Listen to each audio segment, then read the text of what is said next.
Maybe, Chris, we could start with just the concept of energy flows. Well, the way that I think about energy is that which sustains life that is moving through, the landscape. Basically, there are these flows of energy that life is collaborating with, capturing, harnessing, and we're trying to find a way, as humans to integrate ourselves into those energy flows. Hello, my friends. Welcome back to the Epic Gardening Podcast. Exciting week for you. We have Chris Jones on the show, project manager with Symbiosis Regenerative Systems, which is an ecosystem design and build firm that collaborates with land stewards and the emergent order of nature to create abundant, resilient, ecologically harmonious homesteads. Great to have you on the show, Chris. Yeah, thank you for having me. Appreciate it. So can we just start really quickly with what is Symbiosis Regenerative Systems do exactly? Because it seems like a bit of a twist on what I'm used to hearing. Like, you guys will set up an entire homestead or a ranch or a farm. Yeah. So it's always an interesting question to answer because we offer a lot of services depending on the context. But we have three major principles or metrics of success that we try to embed in all of our designs. So those three principles are to be capturing and in-soaking more water into the soil than we're using for irrigation. We're going to be focusing on extending the biodiversity of the native plants in the area, as well as adding, cultivated crops that are adapted to our particular climate here. And then the third would be to nourish the soil and to bolster the fertility of the soil, take soil samples and measurements, and at least set the clients up for long-term success. And so we, as you said, we can help people start from the ground up with master planning and move into actually installing some of the infrastructure for a homestead. So that's lots of gardens, food forests, earthworks. So changing and managing how water is moving through the landscape. Rain tanks are really big here. And that's just a few of the things that we typically offer.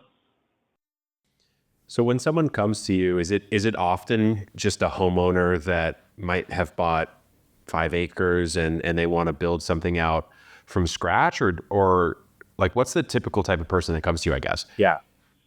Yeah, I would say honestly, our clients are very varied. The typical person is got between 1 and 10 acres that they're working with. And here in Texas, most of the land is private. So we're mostly working with individuals, but we have worked with farms and are working with farms. We work with some organizations, and we do urban plots. I actually have a project I'm starting this week that is on less than an acre. And I know that you can do a lot with a small space. So we have the ability to help a wide variety of clients, but mostly in that homesteading 1 to 10 acre range. And when you get to the 1 to 10, because you're right, I'm on basically a third of an acre, and we can talk maybe a little bit about some of the stuff that I've done here. I'd be curious how it compares because I've really had to scale it down. But it sounds like the first step is obviously an assessment of the land. What are they working with? What are they trying to do? But it seems like you guys put a lot of emphasis on water capture, whether it be rain tanks or just how the water actually naturally or maybe unnaturally flows through the landscape. Yeah, water is huge. I mean, you can't do anything without water. And, here in Texas, especially, even more especially just Texas in general, but this year we had a severe drought. So water's at the top of everyone's mind. And it's really important to, even if we are modifying the natural topology of the landscape, we're doing it in a way that is gentle. We're making these very subtle changes that will capture more water and have it, stay on the property and in soak and not, damage buildings or, other things downhill of it. Rather than, a lot of farmers, even in this area, have these conservation terraces that are different than permaculture berm swales because they usually are trying to drain water off of the land. And sometimes that's a benefit, but I think there's better ways to deal with it, especially as we have these more intense climates that we have to design for. It seems like, too, you would get a naturally more perhaps beautiful or pleasing landscape when you're gently shifting the topology instead of, let's say, just, from the human point of view saying, oh, I want a giant pond here. I'm just going to put it there no matter what, the landscape might suggest. It seems like you'd get, each homestead you work with ends up being its own unique expression, right? Like no two are the same. Yes, exactly. Yeah, and that's huge for us is not just collaborating with the client, but also with the site, like with the natural context that it's in. What does the land want to express? And doing our best to make sure that we're considering that in our proposals and not making major changes that just aren't the right context. Like berms and swales is an example of something that's useful. Even in Texas, it's not always the right thing to do. There's other things that might Sure. be more appropriate. When you move from water, let's say, hypothetically, we're working together, we sort of solved the water flow and plan for my property. Where do you go next typically? Do you go to the food systems or do you work on energy systems? Like, how do you approach it? That will depend somewhat on the client's priorities, and we like to establish, ideally long-term relationships with them so that we can alter and change and build things and have a chance to allow the environment to respond, and that can take some time. Um, so let's say, for example, if you are trying to reestablish a native prairie and maybe at some point you want to have cattle or some other type of animal rotationally graze on the property, then we're going to focus on remineralizing the soils and feeding natives with a no-till seed drill, for example. Whereas another client, we got the water, figured out. Maybe they want to capture some rainwater and use it for their garden, and they're going to, invest more in the gardening space than they are in these, Yeah. further out zones in the property. So it sort of just depends on what that homeowner wants. When you think about remineralizing the soil, was just something that when I first moved into my property, a third of an acre, 13,000 square feet, in a silly fashion, I didn't do a deep soil test before I bought the property. I guess I sort of just assumed it's probably fill dirt from, whenever it was constructed. It's probably not, it's not like there was an old gas station on the property or anything like that. So I was like, whatever it is, I'll be able to work with it in some fashion. Maybe I should have before I bought the property. But when you work with someone and you're, let's say, remineralizing the soil, like what is the process there? Yeah. So typically what we'll do is take a soil, cast a soil sample, and we're digging 12 inches into the ground from a few different locations on the property, within the property boundaries. And we use a soil analyst lab that's called Logan Labs. And there's only a few in North America that come highly recommended. They all have slightly different methodologies or are looking at slightly different things. But Logan Labs is one that came highly recommended. We've been using for a few years. And we typically apply, the lowest recommended amount of minerals, always in the sulfate form if possible, because that tends to increase the surface area of the soil when you're using minerals in that form. And also, if possible, we'll mix the minerals directly with compost so that we're applying it to the land in this like gentle fashion that's also inoculated with biology that's going to do the mineralization process and actually make those minerals available to plants.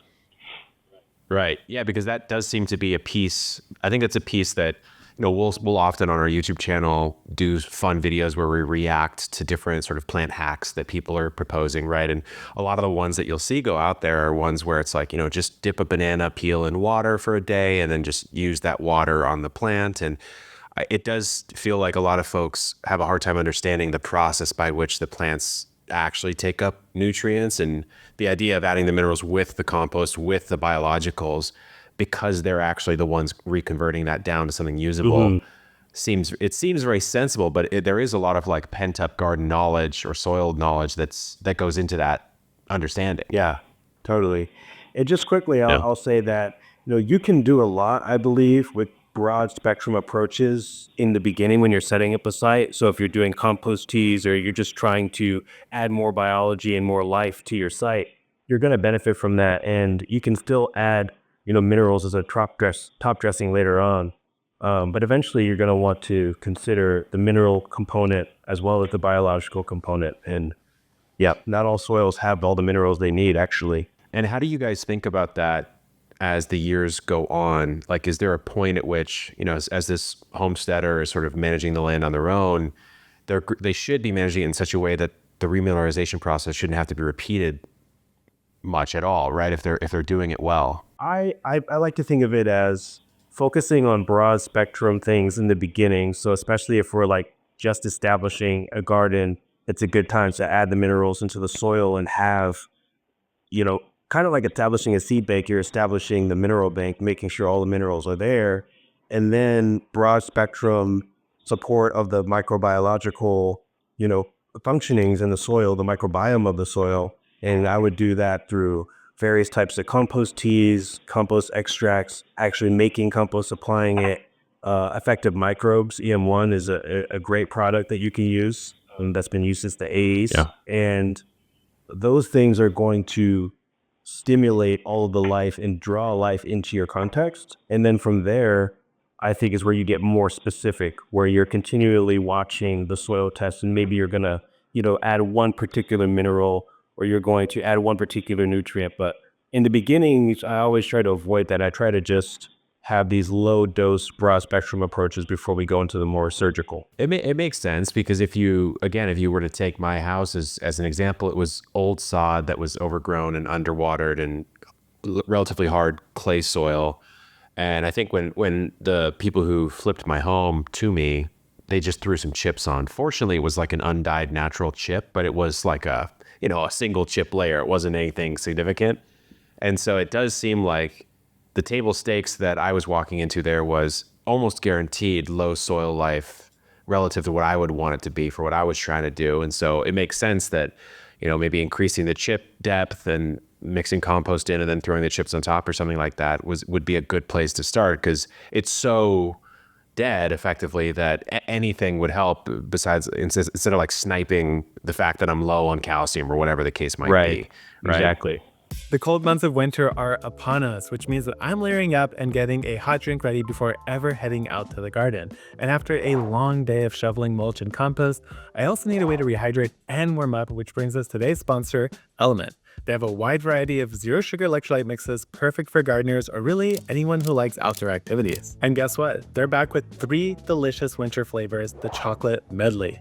Every order of chocolate medley includes 3 great flavors: 10 chocolate raspberry, 10 chocolate chai, and 10 chocolate mint. My personal favorite is still the chocolate chai because I like a little bit of spice with my chocolate, but the best part about these new flavors is that they are delicious when served hot, which makes them perfect for warming up after a cold day in the garden. But really, the greatest thing about Element is that the mix provides a meaningful dose of electrolytes, free of sugar, artificial colors, and any other dodgy ingredients. It's no wonder that Element is used by a wide community of people who need to replenish their electrolytes after a hard day's work, including us gardeners, athletes, and even Navy SEALs. It's really perfect for anyone on a mission to restore health through hydration. Listeners of the podcast can get a free Element sample pack with any purchase through drinkelement.com/beet. That's drinklmnt.com/beet. And if you don't like it, you could return it for a full refund, no questions asked. And now let's get back to the podcast. Today we're talking about regenerative agroecology. Can we just quickly describe how that differs from definitely conventional agriculture, but also regenerative agriculture instead of agroecology? To me, like, what is regenerative? I think that regenerative methodologies, like trying to regenerate the earth around us, is harnessing the natural capacity of, I would say it's adaptability. So there's a formal distinction between a complicated system and a complex system. And a complicated system is something like your car engine, right? It has a list of parts, you can put it together, you can repair it, but it doesn't have a life quality to it. It can't actually adapt. It can't change. It can't evolve itself. It needs you. It needs you to do something to it. Exactly, yeah. Whereas like a natural ecosystem, it has this adaptive capacity to it, which means it can respond to the environment. It can grow. If you burn down the forest, it will have some ability to regenerate itself. Same is true for your skin. If you get a cut, you can, heal yourself within a certain range. And so this is something that I think in regenerative focused methodologies, we're trying to set up systems so that they actually need less and less and less from you over time, ideally, and they become more and more self-regulated. And we do that by stimulating the life that is maintaining that environment, which is on every level. That's all the organisms in the soil microbiome, right? The bacteria, the fungi, the archaea, and more.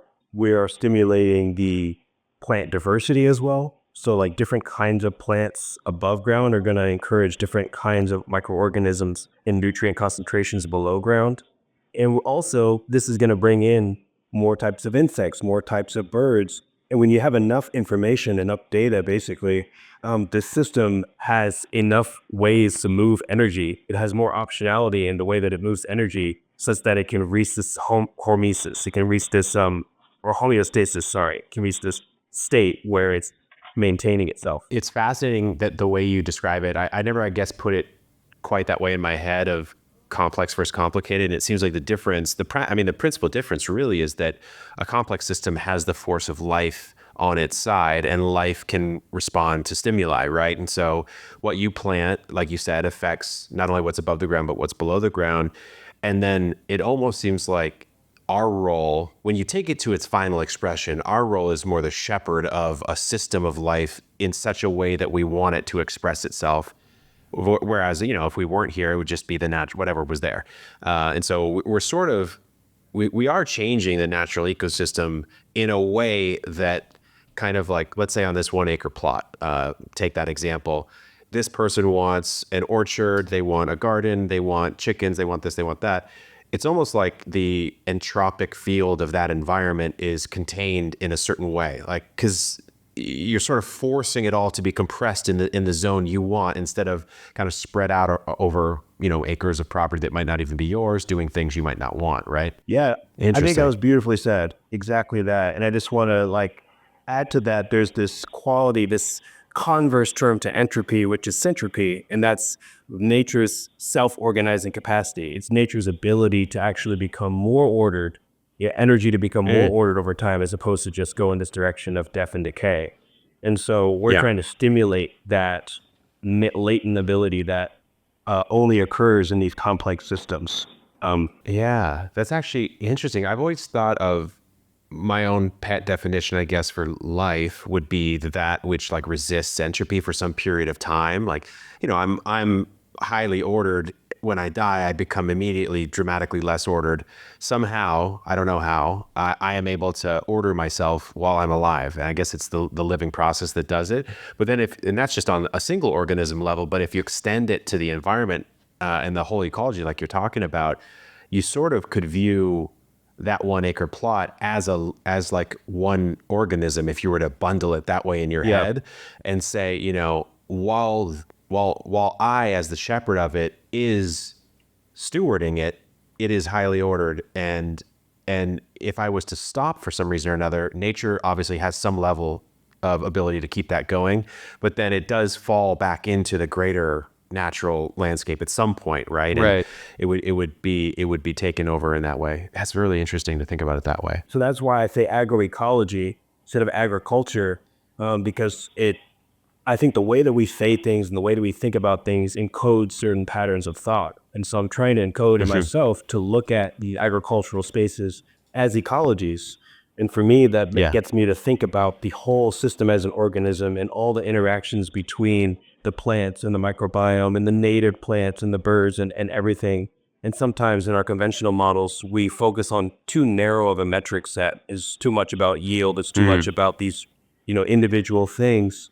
And we're not considering, okay, but what about the nitrogen runoff, in the nearby waterways? The externalities. Yeah. Yeah, exactly. Or you could even say like, okay, maybe my yield say I'm a potato farmer, my yield's 15% off, but my net sort of biomass added to the soil, the diversity of plants and animals is actually up by 50% or something like that. So actually, if you were to measure a broader set of metrics, like you mentioned, I'm sort of winning here in a certain way, but you'd also have to convince that person to believe that winning in that way is important, right? And that's kind of the part of the battle. Yeah, certainly.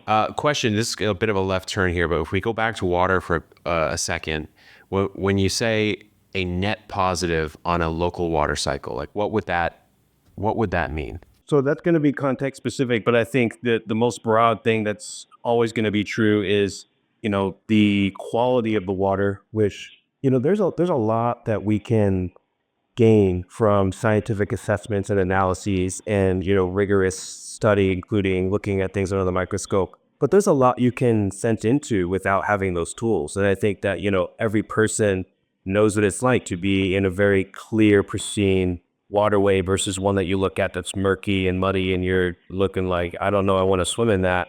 And so you can develop that sense and see like, okay, if you are near, a local waterway, um, is it in this state that you feel like it's swimmable or not, and why or why not?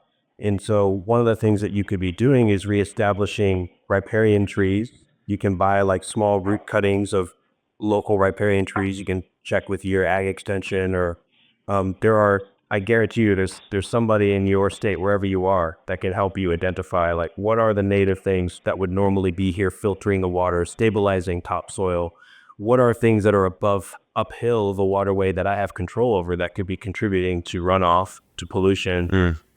And then in some cases, like here in Central Texas, you can rehydrate a landscape by slowing down the water, even if it's just little rock wall dams or putting sticks and logs on contour, which basically means having them wrap around at the same plane of elevation on your property. And that's going to catch sediment and clean the waterway as well. Yeah. So that by slowing it down, you're allowing it to more of that water to permeate into the subsoil. Exactly. Right. And so you're sort of in that way capturing it. We're getting a little deeper and we're talking about energy flows and circular systems. And when you hear that, maybe as a beginner gardener, it might sound a little bit out there, but when you really break it down, it makes complete sense. So maybe, Chris, we could start with just the concept of energy flows. Well, the way that I think about energy is that which sustains life that is moving through, the landscape. So one of the big energy flows is the sun, right? Sunlight and photosynthesis is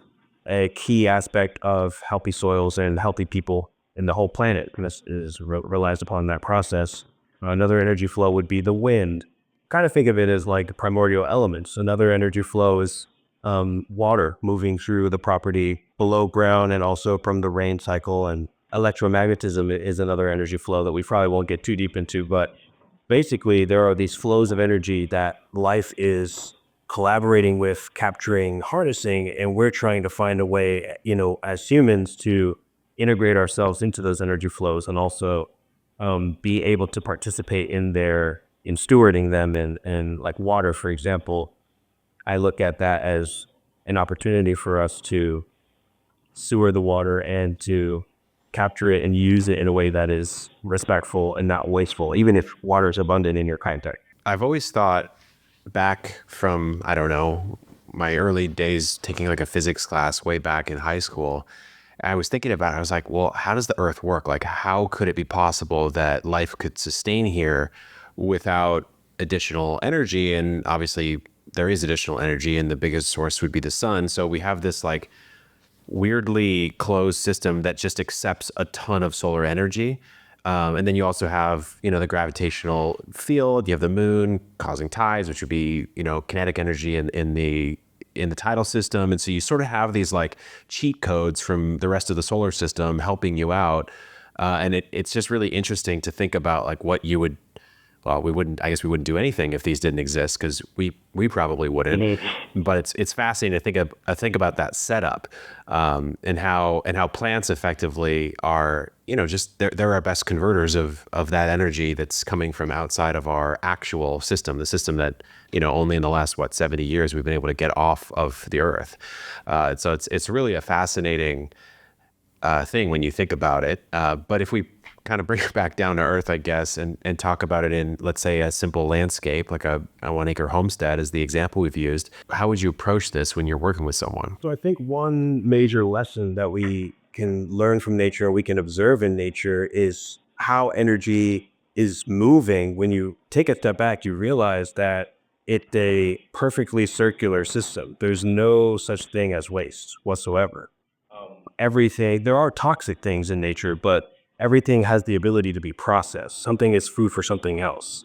And I feel like that's, actually really profound design principle in nature that I would love to see. And I think it's realistic for humanity to start emulating on a much deeper level. So what does that mean for like a homesteader?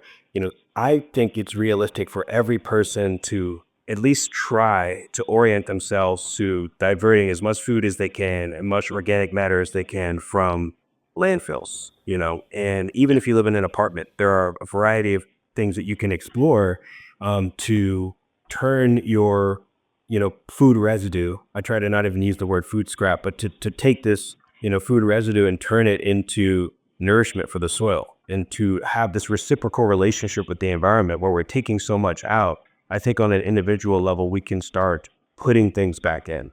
And so that's one of the things I always start with homesteaders at any scale is, starting a compost pile and exploring the different ways that they could do that. I think about this a lot. It sounds like we might use different words, and I'm sure we don't think about it the exact same way, but I do think a lot about the streams of materials, I guess, that enter and exit your life. And, obviously with modern life, that could be packages at the doorstep or groceries or paper bags from the groceries. And I do think a lot now that I've awoken, so to speak, on how to repurpose a lot of these things and reuse them. I go, yeah, it is somewhat absurd that you would throw away, let's say, the ends of your bread if you don't like to eat the crusts or something like that. Like, you would put it in a plastic bag that even if it was to enter the landfill, it's still in its own closed bagged system. So it's not really in the landfill itself. It doesn't even have the ability to break down in a true way, I guess, until that plastic erodes. It is wild to think about. That's the way we've designed the modern world, right? And so when we get packages, we obviously get a lot of packages here at the homestead. We'll break the cardboard down as best we can. And obviously all the food waste goes to a place that's not wasted, speaking to the, using words correctly there. But yeah, it's just weird when you think about it. There's so many different things that everyone could do. And the gap point of like getting someone who's lived in one way, has no real knowledge of this, over to this other point sometimes feels like quite the leap for people. I don't know what your perspective is on that. Yeah. Yeah, it can be difficult, and I think one of the reasons for that is how we design our environments. So I think, you can start to design your space around you so that the choice to just, throw the thing into the trash can is not as habitually reinforced. And I'm susceptible to that too. At my house, every drop of food scrap gets reincorporated into the things we have going at my little homestead. But when I go visit my parents, and I love them to death, and they know everything that I do, and they're not into composting, so Right. it's right, and then it's so much easier to just scrape it into the trash like everybody else. But I will literally go to far lengths. Like, I'll go outside in the back of our house and like bury it under a tree. dig it up. Yeah. I don't have an answer, honestly, for, how to move someone from resisting that to other than just recognizing, like, you as a person don't exist without topsoil. We don't exist Right. collectively without healthy plants, and the healthy plants need their microbiome in the soil. And so really we're just kicking the can down the road to eventually, if not, we're already at that point, which I think we are, but let's just take the, devil's advocate position. Let's be optimistic. Yeah. Let's just say we have 1,000 more years. Like, eventually someone's going to have to think about this a lot more intensely and be like, we need to learn from nature as one of our greatest sources of inspiration, and take this design principle seriously of like, how can we have as many circular systems as possible in our society? And every small step matters. And I think that there's a huge scaling effect if people are like, I'm going to do my best to compost, even if I'm not 100% composting everything. When there's an option, I'm going to try to avoid that fertility being lost in a system that can't utilize it. I think about that a lot, and it's actually really informed the approach that we've taken at Epic. Is I've always thought, well, all I can really do is what I do. I can live my own life, right? And if that's interesting and inspiring or in some way or cool or whatever, then someone else will convince themselves to do it of their own accord, instead of coming down from the rooftop as this garden guru or whatever, which I never want to, I really am not. Honestly, I don't consider myself in that way. And then if everyone sort of just convinces themselves via watching content or learning from someone or this or that, you sort of have this patchwork effect in all these urban, suburban, rural backyards where the net, topsoil quality goes up by 1% instead of goes down. Like I think about it that way, which is kind of a weird way to think about it, almost like an air quality map, right? Where you go, well, just soil quality over a topology over the entire United States. And you could see some of them just like little pixels, like blopping to green. And you go, oh, we got someone, like they finally became a gardener, whatever the case is. And it's, it is interesting because sometimes you go like, am I just sort of shouting into the wind, right? And modernity will take us to the eventual ends of ourselves, right? Because the reason why no one composts is because it's just easier to put it in the trash, and the trash goes away, and you don't think about where the trash goes ever. It just goes to nowhere in your mind. Honestly, even in my mind, still these days, when I see the trash truck come by and it, dumps the bin, I go, I guess that's gone, right? Because it's baked into your brain. And so it's really interesting. And, understanding the energy flows, these circular systems, it is a way to kind of break yourself out of it, but it does require a pretty big pattern interrupt. Yeah. And I'll just add quickly that I find it to be really deeply meaningful for me. So at this point, it's taken time, and I grew up in the city. So, I've had a long journey to get to where I'm at now.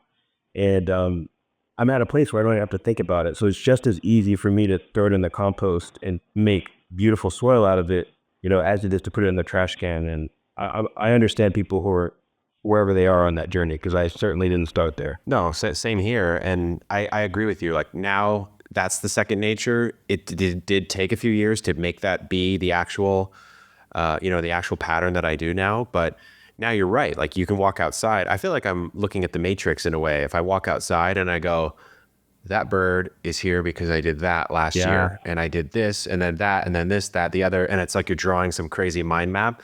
And I go like, yeah, I feel like I could see a bit of, a fraction, I guess, of nature's sort of code. Yes. Which is just really fascinating. So, and Chris, I think for a lot of people, like maybe even just putting a garden in your backyard is like a big task for someone who's a beginner. But let's say you were talking to me back when I just first bought the land. There's literally nothing on it except for maybe some non-native trees and weeds. And I was overwhelmed, and I didn't have the level of knowledge that I might have had back then. How would you advise someone to start? Well, I think the first thing is to understand your context. And what that means to me is, on the broadest level, understanding, I'm assuming you know nothing like I did when I first moved to Texas, understanding like what are the invasive plants, what are the non-natives, pioneering plants, what are the native plants in the area. Even if you don't, go down the route of I'm trying to learn all the names of the trees and stuff like that, just being able to know the differences amongst the plants around you. Many of us suffer from something called plant blindness, which I certainly had when I was growing up, where I just looked at plants as like objects in the background. I didn't really have any relationship with them or ability to distinguish one from the other in a meaningful way. And I think it's important to begin that process, because as you develop with your site and your homestead, you're going to have so much more of an understanding of what you're doing, what your impacts are or aren't, when you have that kind of contextual backdrop. So that's number one. Number two, how would, Chris, before we even go to number two, like even that, I feel like some people will say, how am I supposed to know what's a native tree, what's a non-native tree? How would you even advise someone to do that? Like for me, when I first moved in, I was pretty sure that, like, I know eucalyptus is not native to California, and there was some of that. And so I had a little bit of that knowledge, but how would someone even start to ID that stuff? Yeah, it's a great question. So there are, I believe, master gardener and master naturalist programs in every state. And so that's a good kind of like government's resource that you could start with. Another would be foraging classes. And I can almost guarantee you everywhere there's different groups of people going out and foraging and doing identification. The primitive skills community, ancestral skills is sometimes called. They also usually encourage people to learn basic tree identification and medicinal plant identification. Herbalist groups, permaculture groups. Really, this is about like community integration on some level, and meeting people who've been in the area who can help you and guide you.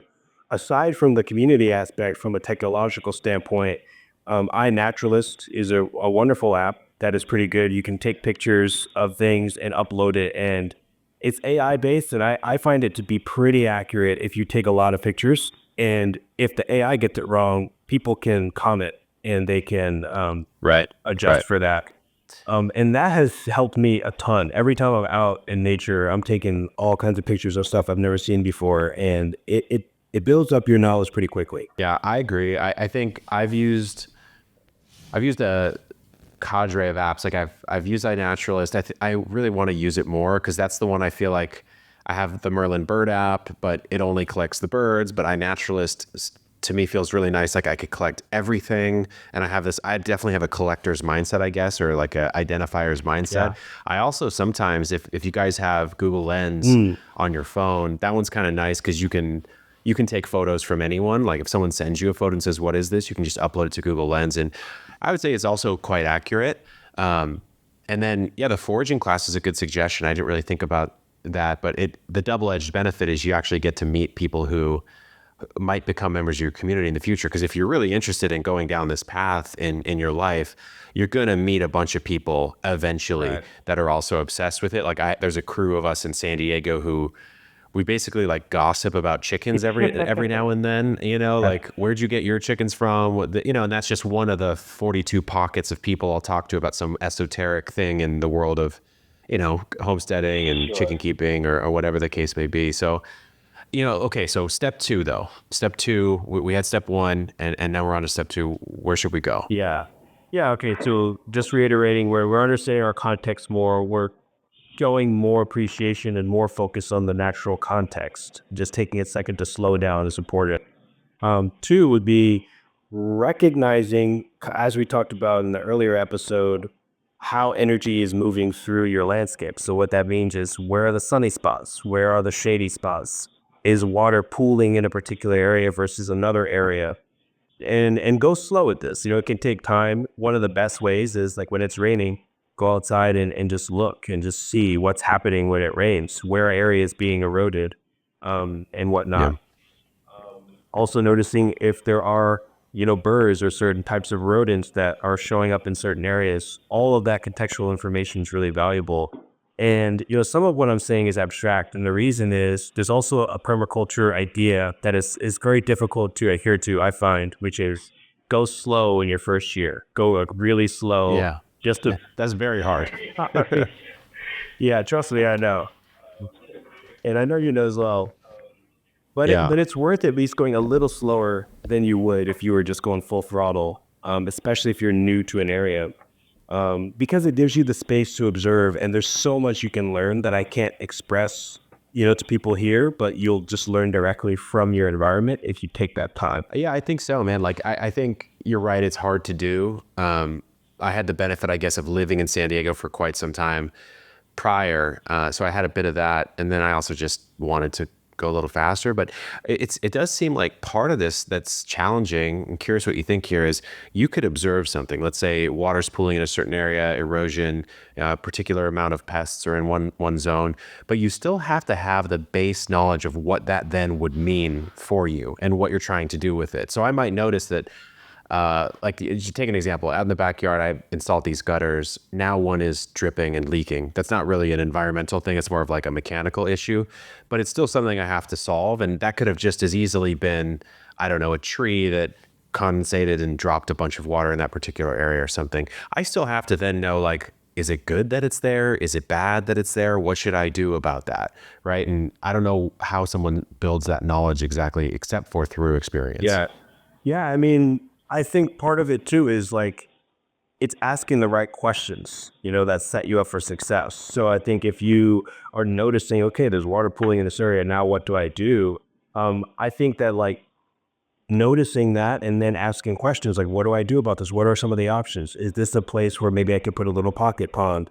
Is there a way that I could divert the water, to another part of the property that's actually more dry? And, thinking about, like, how can I utilize that energy? There's another saying in permaculture that the problem is the solution, which I love. So if you're looking at something and you're not sure what to do with it, think about how you might be able to integrate it, rather than maybe stop it from happening, for instance. And sometimes, the answer is, you got, like, there's a leak, you got to fix it. It's not supposed to be a wet area or whatever. Uh, and yeah, I just want to guide people to ask the right questions. On the practical front, though, when you're trying to actually address this, I think it makes sense to start with your hands and work your way to hand tools, work your way to power tools, and then to more heavy machinery, because this allows you to become more intimate with the environment. And we do this at work as well, where, we are like, if I had to clear a path, for example, in a woodland, which I've done, for a landowner, if I just try and move through that woodland before I cut anything down, I'm kind of naturally finding the path of least resistance to then begin. And I'll probably have to take the least amount of biomass out of the area that way. And then I would start with like a sawzall before I go cut down entire trees. So I'm just limbing up lower Sure. branches, raising the canopy, and a lot can just be unfolded. A lot of information gets transmitted to you when you approach things in that multi-phase approach. Yeah, that makes a lot of sense. I guess, yeah, I fantasize a lot. I guess maybe not so much fantasize as future plan, because I do think I'll have more land someday, is, of a 10-acre plot. And if you take the go slow approach, and maybe I'm wandering outside the backyard of that plot for the first year or so, walking around, seeing the landscape, testing different areas. Oh, I want the orchard to be over here, maybe because of XYZ reason. It makes total sense that I should just build the path the way that I naturally walk that landscape without clearing anything. Unless there's some, I mean, obviously there's some situations where that probably would be a rule you would violate, but it'd have to be probably an extreme case. But yeah, it makes sense, because then it kind of goes back to that first episode where we were chatting about how each expression would be unique then, because that path could only exist in the way that you shape it based on that exact pattern of movement through the land on that exact plot of land, right? And so then you get this really unique space. Yeah. Yeah, really interesting. Yeah, exactly.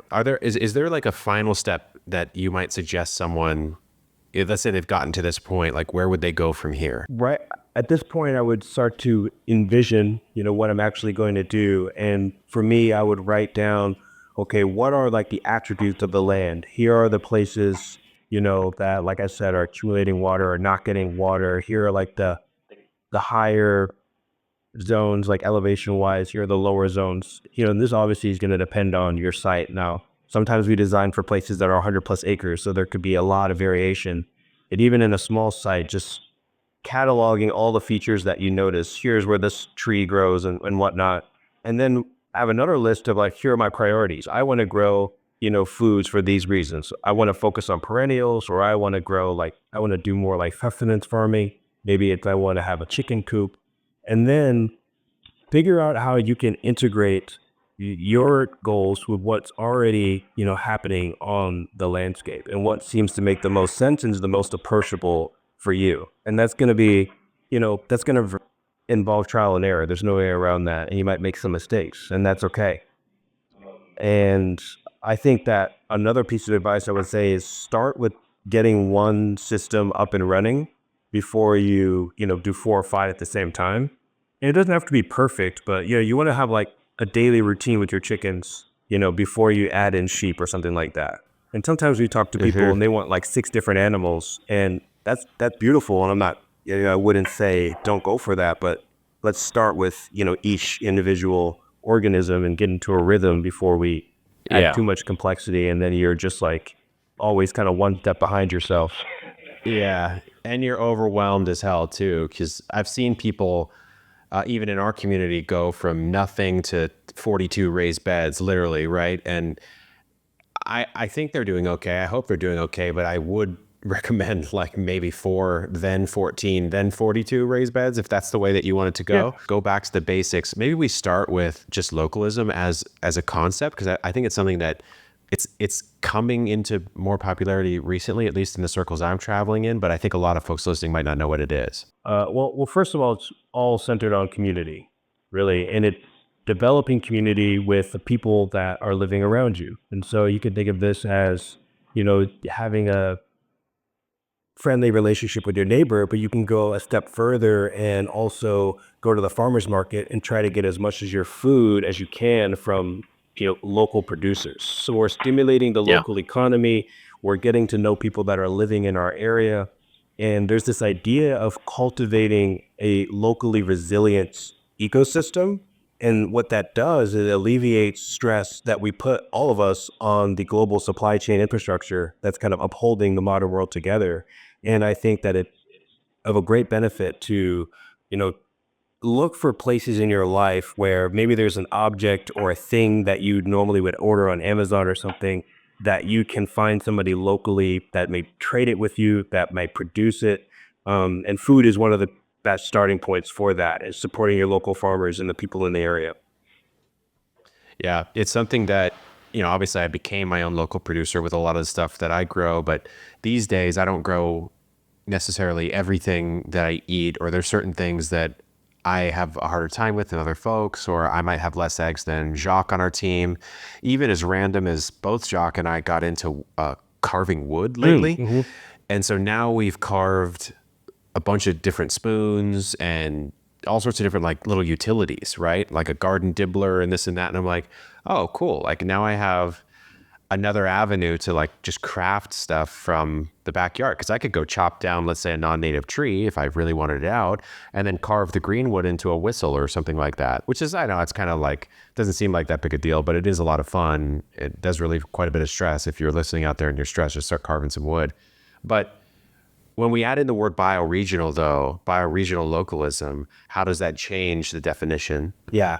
So I think of bioregional and localism as two concepts that readily fit together. But bioregional to me is, and there's a lot of different ways that people, at least that I've seen, define this. A lot, one of the more popular methods is to, rather than look at your context as like, I'm in Texas, right? So my context is Texas because of these like state property lines. I'm recognizing that there are these various different, very clear characteristic ecosystem types, and I'm actually located in one of those.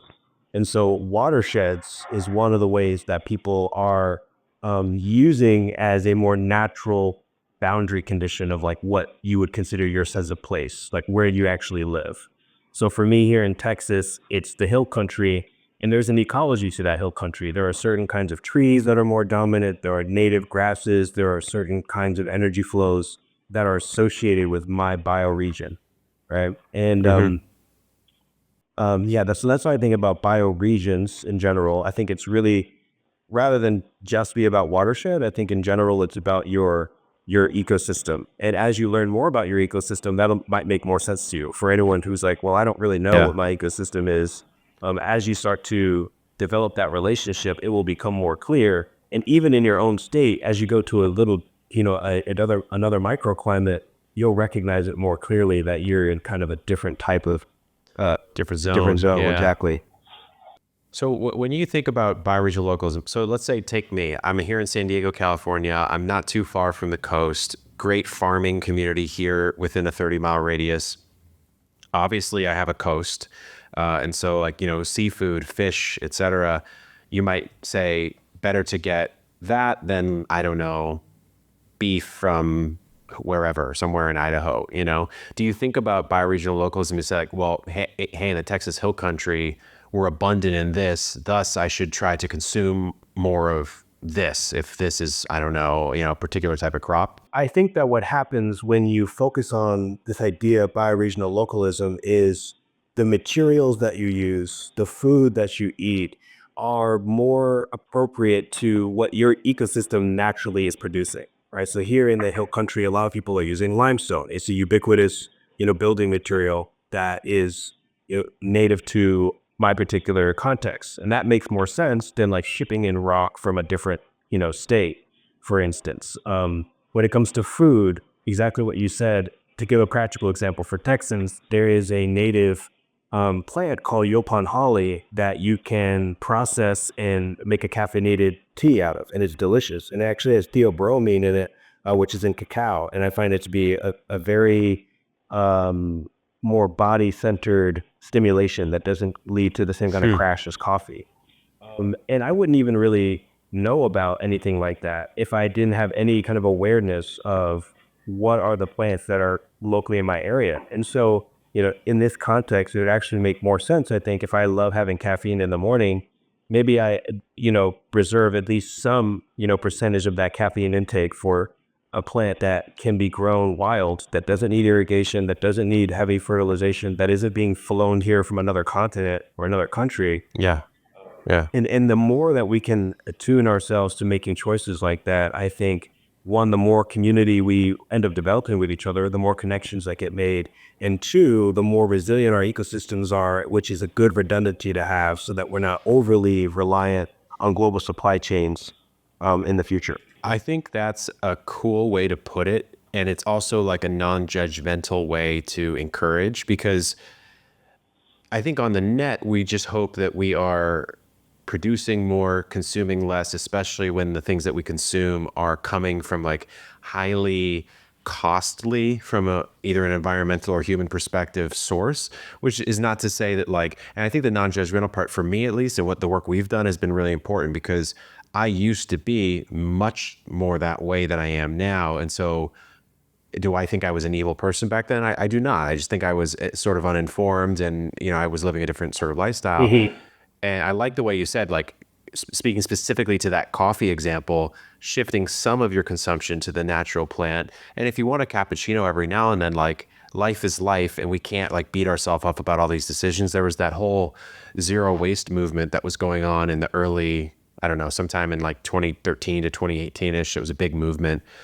And I think, I mean, certainly I'm not knocking it. I don't think it was a bad thing to promote, but I do think that it caused a lot of like neuroticism and interesting behavioral patterns in people that like maybe weren't as productive or positive as they could have been, instead of just saying like, just try to not waste as much stuff. Like if you wasted less this year than you did last year, you're good, like well done, versus like that scrap of, aluminum that stuck to your face. I don't know. So Yeah. anyways, it's an interesting way of thinking about it. And what are some of the things in your area, besides the coffee as examples that you might consume more of that someone else might not? Yeah, good question. So in our area, there's, specifically in my area, there's a lot of prickly pear.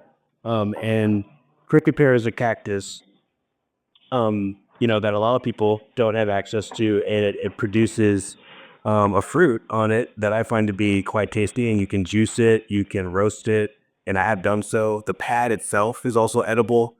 And so it's funny because when, you go around properties, a lot of people will look at prickly pear as this nuisance plant. It's spiky. They don't want it there.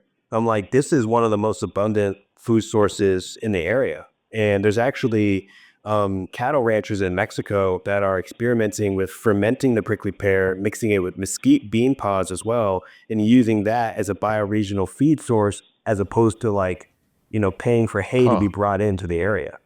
And the plant and the animals love it.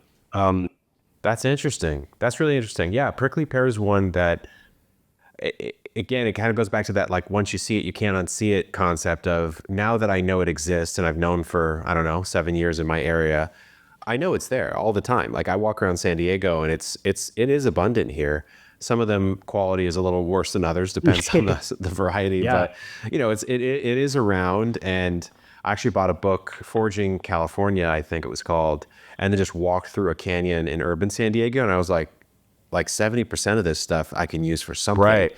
if I wanted to, right? Like, and I think that's the piece I like. And maybe that's where we end today's show, is like, if you want to, the door is open for you to walk through it. And hopefully these episodes helped you do that a little bit more. And, thanks to you, Chris, for coming on and sharing. And if anyone wants to connect with you, I'd love, to give you some time to share that. Yeah, absolutely. So our website is a good place to go. We're building a free resource library that's got a lot of information on all these topics and more. We're building that out over time. And the website is symbiosistx.com. And you can also find us on Instagram, symbiosis.tx on Instagram. And those are the two primary places that you can connect further and learn more and kind of follow our journey. Awesome. Well, thanks for coming on, Matt. I appreciate it. Yeah, absolutely. Thanks for having me. It was fun.